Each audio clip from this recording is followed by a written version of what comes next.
And he's playing on a team that they seem fired up. And it all started last week when the manager came out. It appeared ready to take Max Scherzer out of a game. And Scherzer says, go back to the dugout.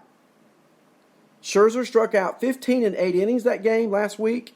And since then, the Nats, well, they've been on a roll. Okay? They've won 7 of 10. They've won 2 in a row. They're still on the road. They're going to American League Park in Chicago today to play 2 games where they'll have the DH to look for Howie Kendrick to steal more at bats. Good morning, Cha-Cha.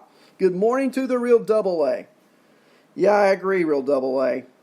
That's exactly what they should do.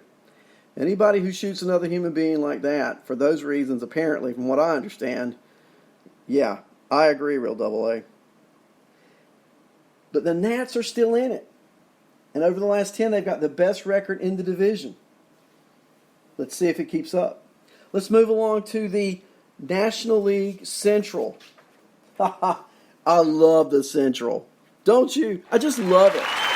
Did you watch the Cubbies last night? You know, the funny thing about the Central is just when you think you got it figured out, you don't have anything figured out. You know, last weekend, the Cubs were in St. Louis, and the Cardinals swept the Cubs.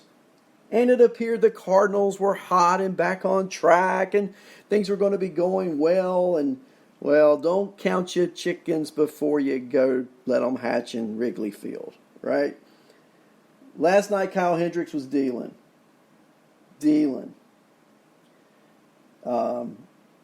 Cubs beat the Cardinals last night. They sweep the Cardinals in Chicago. They now have a 6-game lead, 7-game lead over Pittsburgh, 8-game lead over Cincinnati. But the Cubs and the Brewers are tied for first place in that division. And can't you just see that continuing through most of the summer? I mean, really. And so, why are the Cubs successful? Well, you've had some hitters come alive. Chris Bryant, Rizzo. Why are the Brewers? Well, you got Yelich, and of course, you got Mike Moustakas.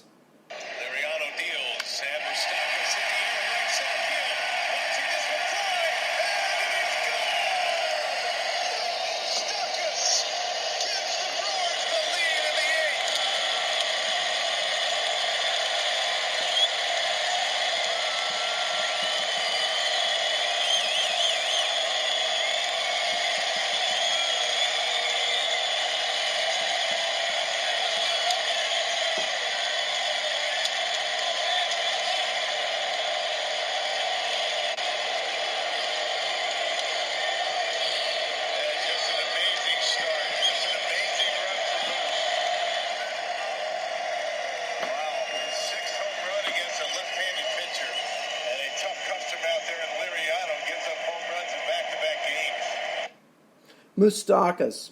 Check these numbers out. 20 home runs on the season. Okay? 43 RBIs. 42 runs scored. He's hitting .274.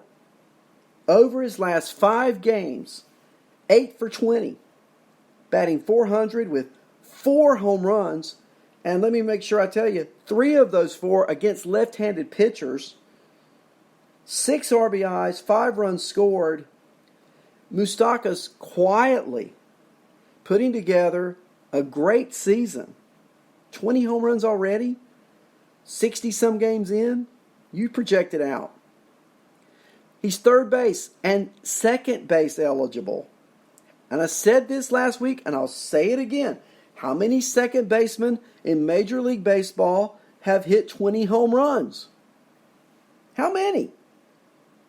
I know one who has. Mike Moustakas, and if I can get Moustakas in any league, I'm getting him. I love Mike Moustakas. Let's check out the chat room before we talk about the Dodgers. What excitement yesterday in San Fran between the Dodgers and the Giants. Cha-Cha is still with us, the real AA, and if you have any player trades, anything, please just let me have it. But let's talk about those Dodgers and those Giants. The Dodgers, are absolutely running away with the National League West. Okay. They've got a 109 run differential positive. They've won 2 in a row. They've won 8 of 10. They're 45-21. They have an 11-game lead over both the Diamondbacks and the Rockies. They have a 12-game lead over San Diego. So the Rockies, Diamondbacks, and Padres are probably vying for that second wild card slot, which they all are in the race for, no doubt about it. But yesterday, the Giants are the Dodgers in San Francisco. The Giants lose. Dodgers win 1-0 on a Max Muncy home run. Okay, but I'm going to give you a little setup here if you haven't seen it. If you have seen it, great. But if you haven't, go look it up. Here's what happens. Muncy absolutely obliterates a pitch and goes into the McCovey Cove. Okay, Bumgarner otherwise pitched a great game, but this was his one mistake. That's the difference in the game. Dodgers win 1-0. And after Muncy hits, he has sort of a hop to his jump, a slow trot towards first, and it appears that Bumgarner mouths at him, "You need to run and quit looking at the ball." And Muncy, took issue with that a little bit. And after the game, this was on YouTube, had something to say about it. But let's first hear the action. It's called by John Miller as Muncy hit the home run. That ball is gone if it's fair, right? Well, it's fair. That is headed for the water into San Francisco Bay. What a shot. And Bumgarner is following Muncy around the bases. He went 2/3 of the way to first base and started having words with him. Now let's take a look. High fastball. And Max Muncy gets everything of this baseball. And look how far into the cove that ball went. And he hit it. And he walked out. And that little walk is what Bumgarner took exception to. And he followed down the first base line. Well, it's a hot day, folks. Stay tuned.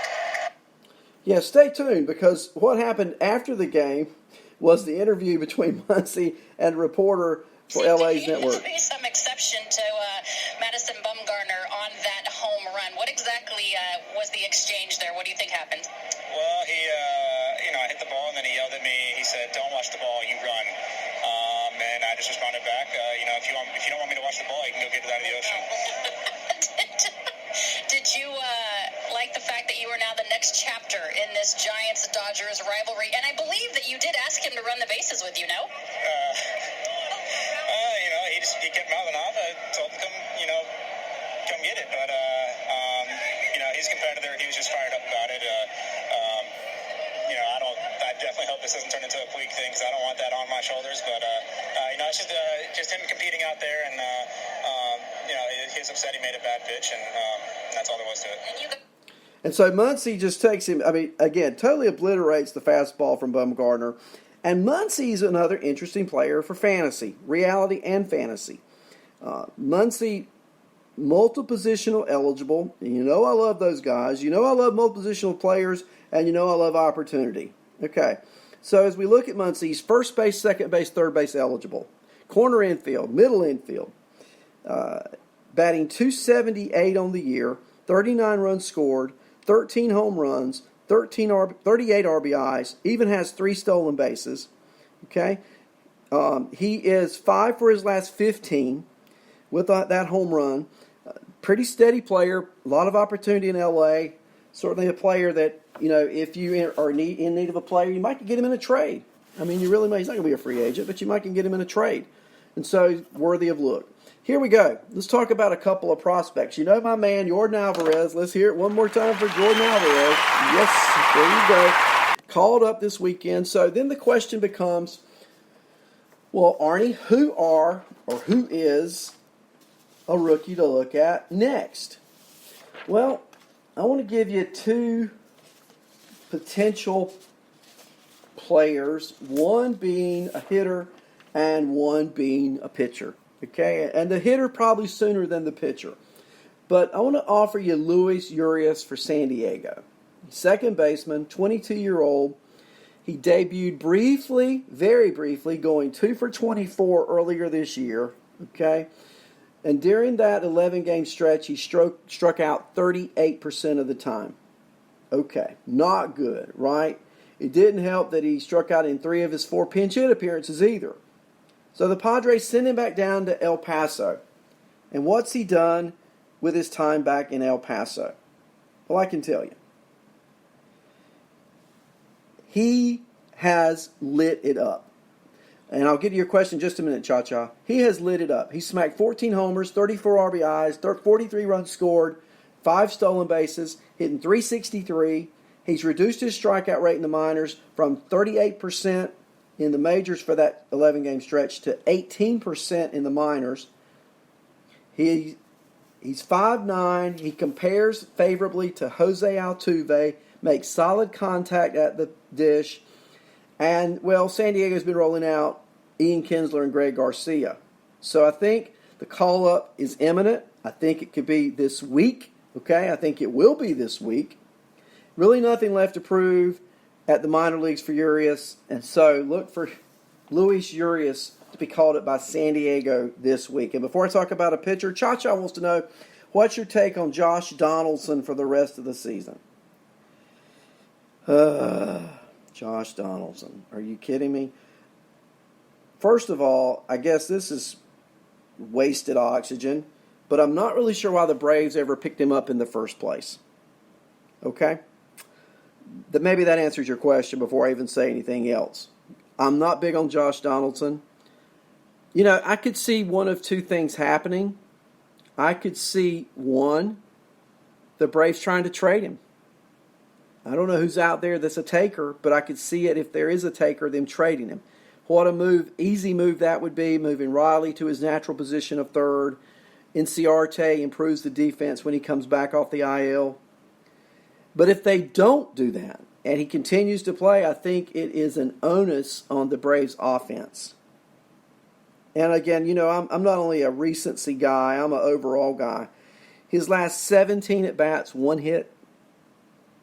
His last 21 at-bats, 2 hits. No homers. He's only hit 8 homers in the year of the home run all season. Austin Riley has more home runs than Josh Donaldson right now. Donaldson's hitting only .237. And he's up in the upper echelon of that Braves lineup. I don't like Donaldson at all, if that answers your question. Will the Braves play him? I guess they're stuck with him. Okay? You know, this is one of those guys where injuries over time have taken their toll. And Josh Donaldson is not the MVP player that he was with Oakland, just not, or Toronto before injuries. And so that's my answer. Thank you, Cha-Cha. Let's talk about, speaking of Oakland, I was talking about prospects. I want to talk about a pitching prospect for Oakland. They actually have 2. And this is from the San Francisco Chronicle, okay? There are 2 left-handed prospects that will be in action tomorrow at Class A Stockton. A.J. Puck will start for the Ports, and then Jesus Luzardo will follow him and throw 3 innings. Puck had elbow ligament replacement surgery 15 months ago, and as you recall, Luzardo was shut down with a shoulder strain in late March. Puck is 24 years old, and he had been projected to be in Oakland's rotation last year, and Luzardo, who's 21, this year.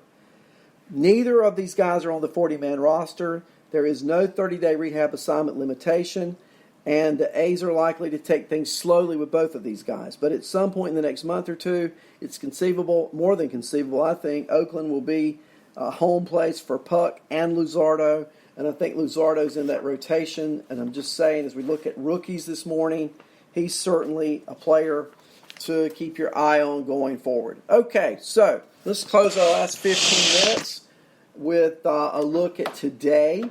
Players, stats, projections. Guys, you may want to pick up in fantasy. Let's start. There are no afternoon games today. I like that. I always, maybe you disagree with me. And I'm sure this is certainly nothing that can be statistically proven. But on my fantasy teams, players that play in the afternoon don't hit, except for maybe Sunday. But during the week, Monday through Saturday, you give me an afternoon player, and I'll normally show you an 0 for 4. I don't know why that is with my teams.